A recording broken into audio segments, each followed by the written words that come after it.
Hello बच्चों, देखिए जितने भी कंपटीशन एग्जाम में आता है ये माध्य माध्यक या इसको माध्यिका कहते हैं।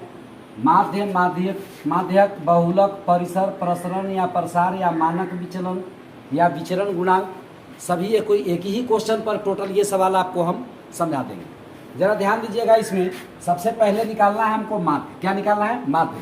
तो माध्य के लिए हम क्या करते हैं, सबसे पहले क्या होता है कि जितने भी आंकड़ा दिया हुआ है, जितने भी राशि दिया हुआ है, सबको जोड़ देते हैं और उतनी संख्या से भाग देते हैं। यानी कि माध्य हमको निकालना है तो माध्य बराबर क्या हो जाएगा, आपको एकदम कुल टोटल राशियों का योग और बटे राशियों की संख्या।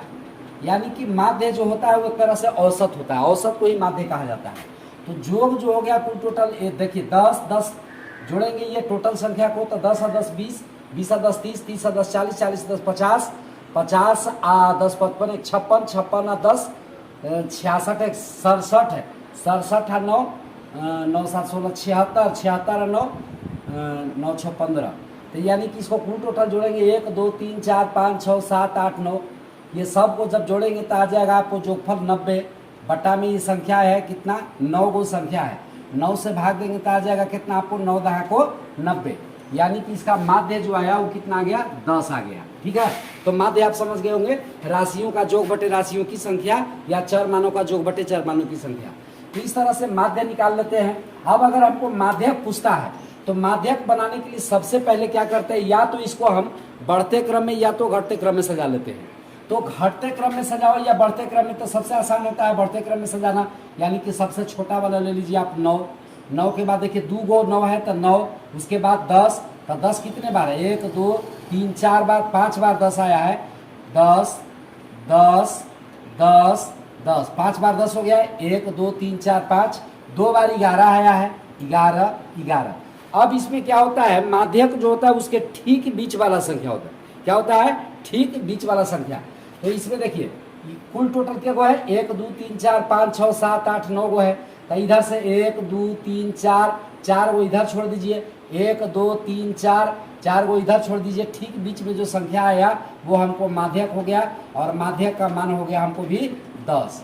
यानी माध्यक के मान भी हमको कितना पता चल गया, 10। ठीक है, समझ में आ रहा है आपको, माध्यक भी समझ रहे हैं। लेकिन अगर सपोज दैट मान लिया जाए संख्या जो है वो कुल टोटल 9 गो था, यानी विषम में था, तब बीच वाला ले लिए। लेकिन अगर 8 रहता, 10 रहता, 12 रहता, 14 रहता, तब क्या करते, तब 2 गो लेते, बीच वाला 2 गो, यानी इधर से भी गिन के इधर से भी गिन के ठीक बीच में जो आएगा 2 गो आएगा, दोनों के जोड़ देंगे, उसमें 2 से भाग दे देंगे। मान लिया जाए इसी में अगर और एगो 10 रहता तो 10 तो यहाँ जाता ना बीच में, तो 11 इधर हो जाता। तो उसके ठीक बीच वाला संख्या 2 गो ले लेना है। क्या गो ले लेना है, 2 गो, और उसमें 2 से भाग दे देना है। अब है बहुलक। बहुलक क्या है, तब बहुलक जो संख्या है वो कितनी बार कोई आंकड़ा आया वो पहले देखना है। तो 10 देखिए तो इसमें कितने बार आया, 9 2 बार आया है, 9 9 2 बार, 10 1 2 3 4 5 बार, और 11 का बार 1 2 2 बार। तो सबसे अधिक बार जो आता है वही उसका बहुलक कहलाता है। यानी कि इसमें सबसे अधिक बार 10 आया है, इसलिए इसका बहुलक भी कितना होगा, 10। तो इसका बहुलक भी हमको पता चल गया कितना है, 10। अब रही बात परिसर के, तब परिसर जो होता है इसमें सबसे बड़ा आंकड़ा और सबसे छोटा आंकड़ा के जो अंतर होता है उसी को हम कहते हैं परिसर। तो इसमें सबसे बड़ा आंकड़ा कौन है, 11। सबसे बड़ा आंकड़ा कौन है, 11। तो 11 हो गया। सबसे छोटा आंकड़ा इसमें कौन है, 9। 9 घटा देना है, परिसर कितना आ गया, 2। तो यानी कि इसका जो परिसर है वो 2 है। यानी कि आंकड़ों के महत्तम मान और न्यूनतम मान के अंतर को कहते हैं परिसर। अब देखिए ये क्या है, प्रसरण। क्या है, प्रसरण या प्रसार। ठीक है, तब प्रसरण या प्रसार कैसे निकालते हैं, सबसे पहले देखिए जितना माध्य आया था सबसे पहले ले लेना है हमको कितना, क्या, माध्य। अब क्या करना है कि माध्य और आंकड़ों के हम क्या करते हैं, अंतर निकालते हैं। तो इसका अंतर क्या आएगा, 0, और उसका वर्गमूल निकालते तो वर्गमूल भी 0 आएगा। ये फिर 10 और 10 के आंकड़ा का अंतर जो है उसका वर्ग कितना आएगा, 1। 10 और 10 का अंतर हो जाएगा हमको 0, और 0 का वर्गमूल भी 0। 10 और 9 का अंतर कितना होगा, 1, 1 का वर्गमूल 1। 10 और 10 के वर्गमूल के अंतर कितना होगा, 0, उसका वर्गमूल भी 0। फिर 10 और 10 के वही होगा अंतर कितना, 0, उसका वर्गमूल भी 0। और उसके बाद यहाँ पर देखिए ये 10 और 11 का अंतर कितना होगा, 1, 1 के वर्गमूल 1।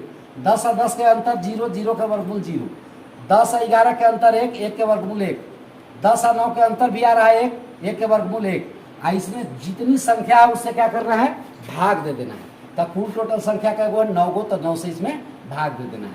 तो अब देखिए 0 0 जोड़ देना तो है नहीं, तो 1 2 3 4 हुआ, यानी कि 4/9 जो हुआ इसका प्रसरण या प्रसार हुआ, कितना हुआ 4/9, याद रखिएगा।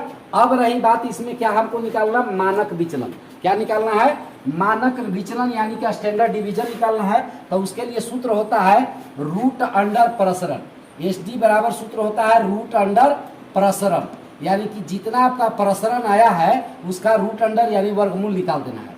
तो बताइए इसका प्रसरण कितना आ गया, 4/9 आ गया, इसका रूट चढ़ा दीजिए, वर्गमूल कितना ले लेना है 2/3। याद रखना है कि 4/9 के वर्गमूल प्लस माइनस 2/3 होगा, लेकिन इसमें केवल प्लस वाला चिन्ह लेना है। कौन सा चिन्ह लेना है, प्लस वाला चिन्ह लेना है। अब है विचरण गुणांक, क्या है विचरण